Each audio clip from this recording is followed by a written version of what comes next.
Welcome to this session of the Ancestral Healing Summit with my guest, Brandon Jones.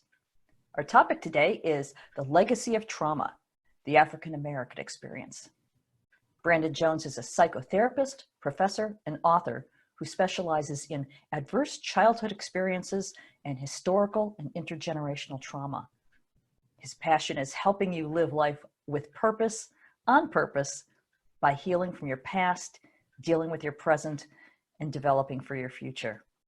Brandon, thank you so much for making the time to join us today. Welcome. Absolutely. Thank you for having me. It is an honor to be on this program. Well, it's our honor to have you because you're doing such important work. As I mentioned, our topic for today is the legacy of trauma, the African American experience. And this is such a huge, important topic that affects not just the lives of African Americans, but the entire culture of the United States. So let's lay out some groundwork first. Let's talk first about how do the experiences of the past impact the current state of African Americans? Absolutely. So unfortunately, one of the things that I have uncovered in my work and even in my personal life is understanding the impacts of trauma. And over the years, what I've learned about historical and intergenerational trauma is that there's a theory called transmissions theory.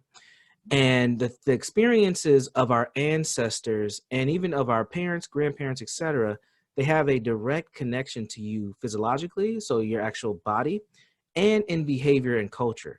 And unfortunately for African American folks who have slavery in their lineage, that trauma that they've experienced has carried over through behaviors and through stress.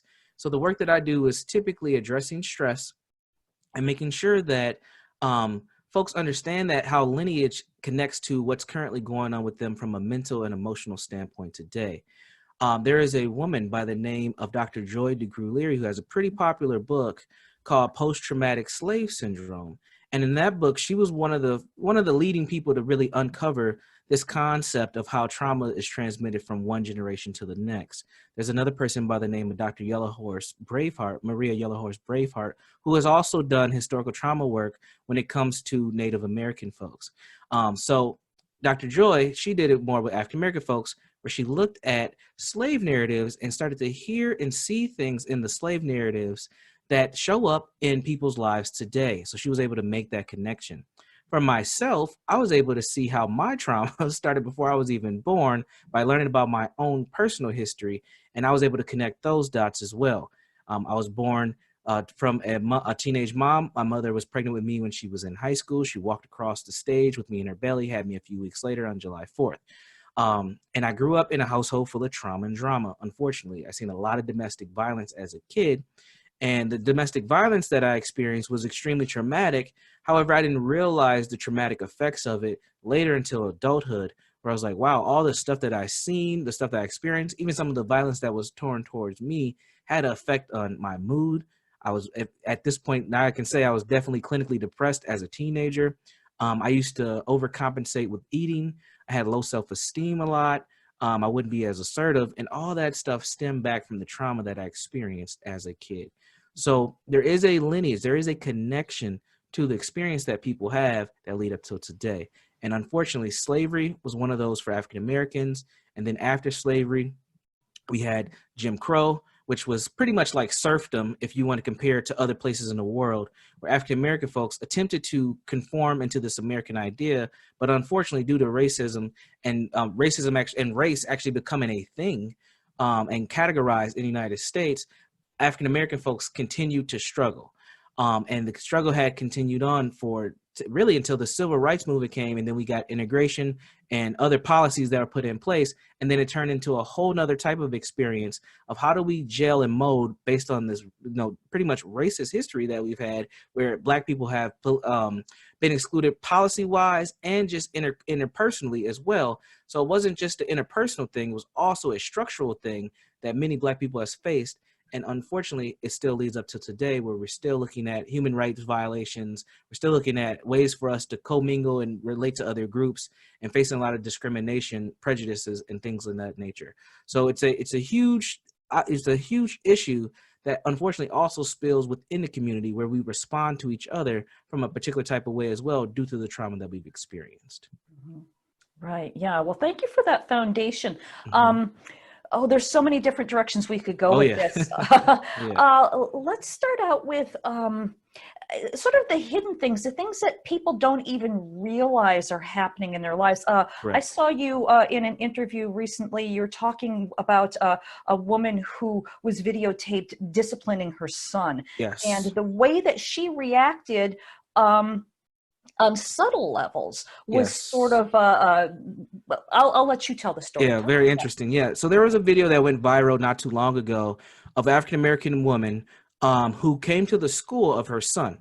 Her son was misbehaving in school, so she obviously got a call from, some staff at the school and showed up there. But the interaction that happened when she got there, and the reason why the video went viral, was very disturbing. She was responding to this child like an adult one.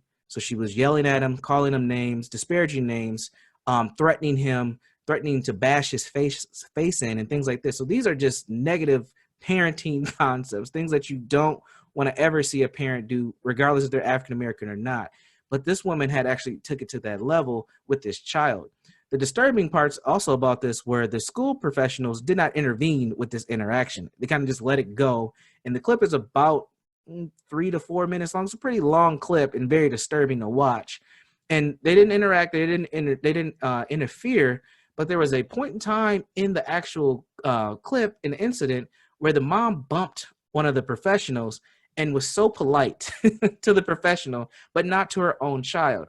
And that, unfortunately, is one of those historical trauma things that shows up that people might not be aware of, is how we interact with other ethnic groups and other people. And we have a higher level of respect because, unfortunately, in the system that we are in today, we have a hierarchical kind of color caste system that we respond to. So this person was a white person, and she was very polite. Oh, sorry, ma'am, I didn't mean to hit you. And then she went right back in on her child and was swearing at him and yelling at him and really belittling him. And this kid was like maybe 7, 8 years old, couldn't have been no more than 8, a very young child.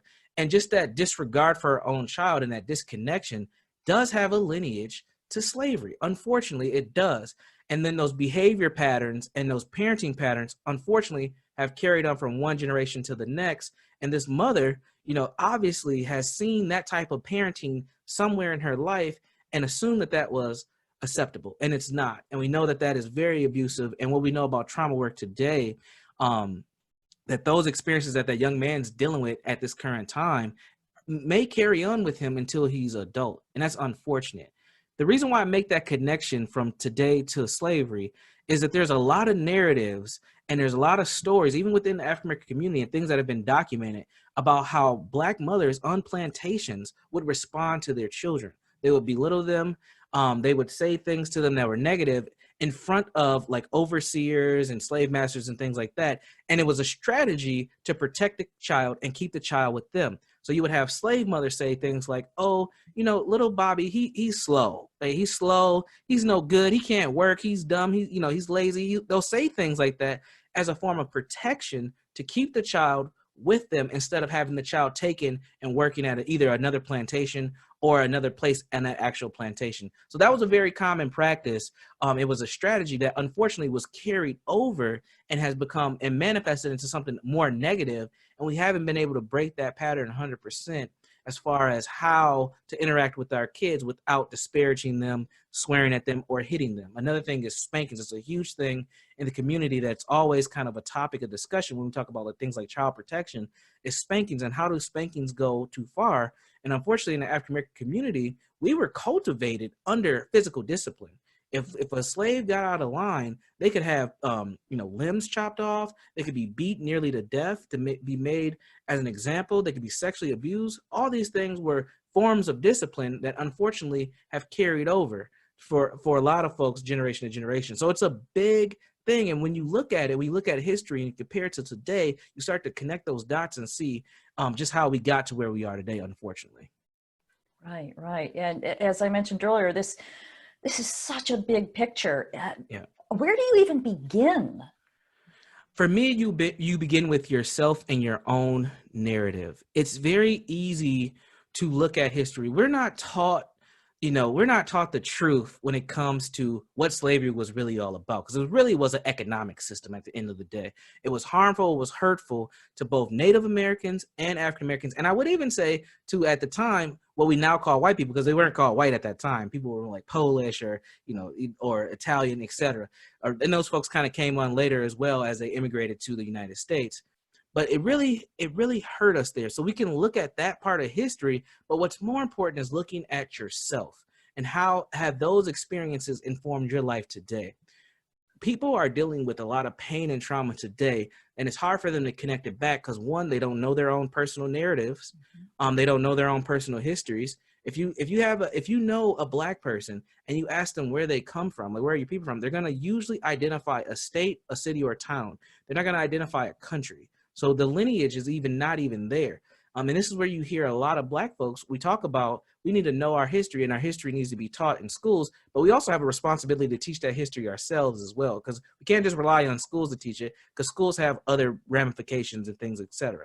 So starting with your own personal self is very important, because that gives you a grounding and a context for who and how you became the person that you are.